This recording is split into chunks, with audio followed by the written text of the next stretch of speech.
You've been watching too many foreign movies, Father Scenes. There are no serial killers in the Philippines.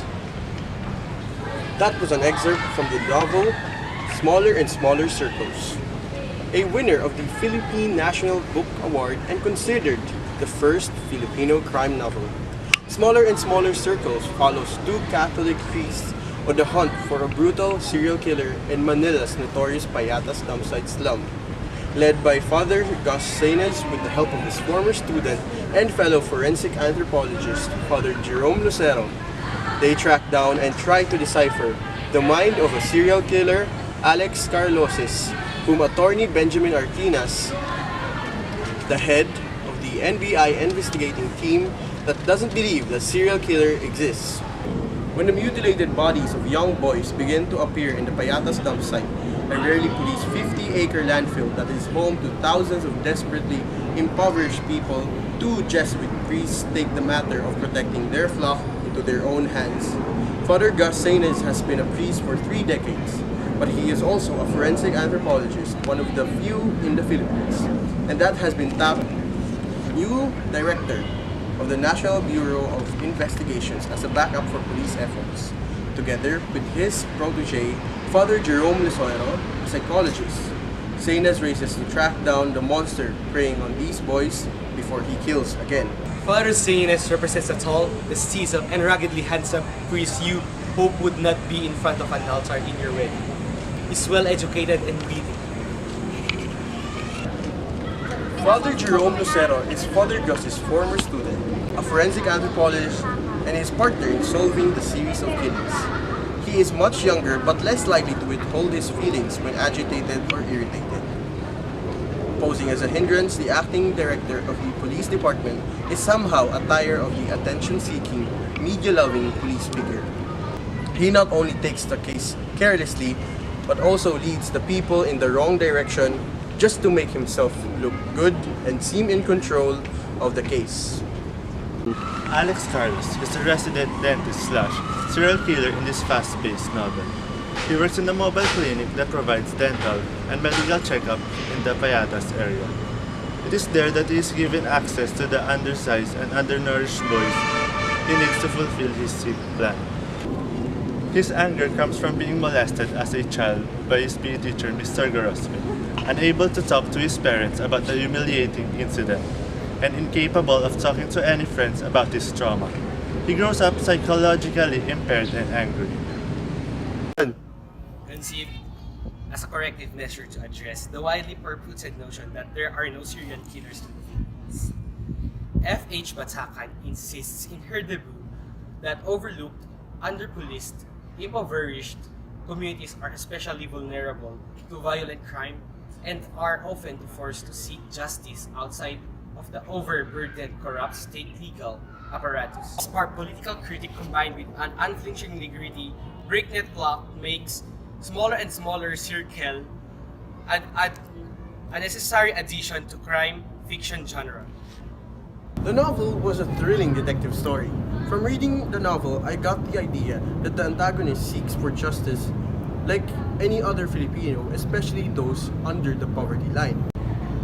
The police force only pays attention to those cases that will bring them media exposures. I believe this is something that really happens to the kind of society we have now. Justice men should at least look to every case equally, despite or regardless if that case is from people of upper classes or lower classes. As a student, I'm also an observer of what happens in our country. I admit there have been many cases that I watched over the television that had been solved, but it's only true that most of them are cases that involve high-profile people. The story opened my eyes to this kind of harassment that a lot of people have been experiencing, and yet they can't talk about it to anybody, so they tend to let it through killing or violence. This novel changes my view of priest from stereotype to more exciting and analytic life of a priest. I love reading books, but previously I read only those that is written by foreign writers. But after reading this novel, I appreciate it a lot, that I am convinced to read more, to learn more about Filipino books, My understanding towards people grew deeper and wider.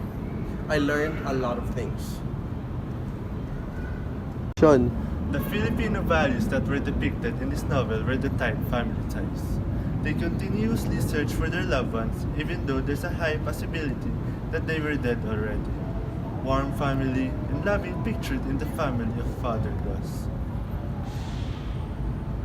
Going back to the line that you've been watching too many foreign movies, fighter scenes, there are no serial killers in the Philippines. This is the quote from the novel reveals his personal dream of overtuning the popular national myth that there are no serial killers in the Philippines. I believe that many would try to support this myth, offering false logic that ranges from the fact that Filipinos are more family-oriented than other cultures and therefore not having alone time necessary to commit homicide to that simple fact that none are found nor prosecuted. Crime in this country is very complicated. Most of it goes unreported and unresolved due to the environmental and bureaucratic issues. As Batacan writes in this novel, there is not much public faith in the National Bureau of Investigation.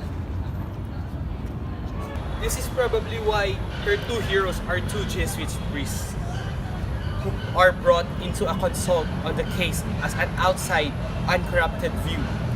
There are few characters in this book, but Batacan makes sure that their sole purpose is to provide a balanced view.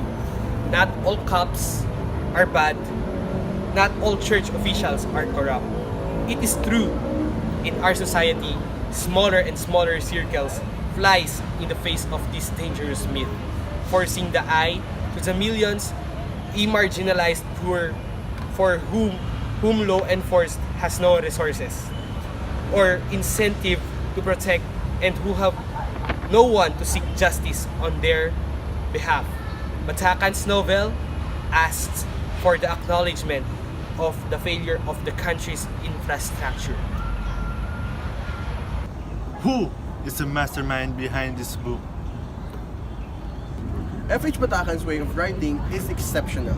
It drags you deeper and deeper, as if when you continue reading, you are already in the scene and yet nobody sees nor notices your existence, but you know what is happening. You can see everything and you can hear everything, whisper or thoughts that are being left. Naturalistic dialogue. That's also contributed to the essence of the story. It made it like a true-to-life story.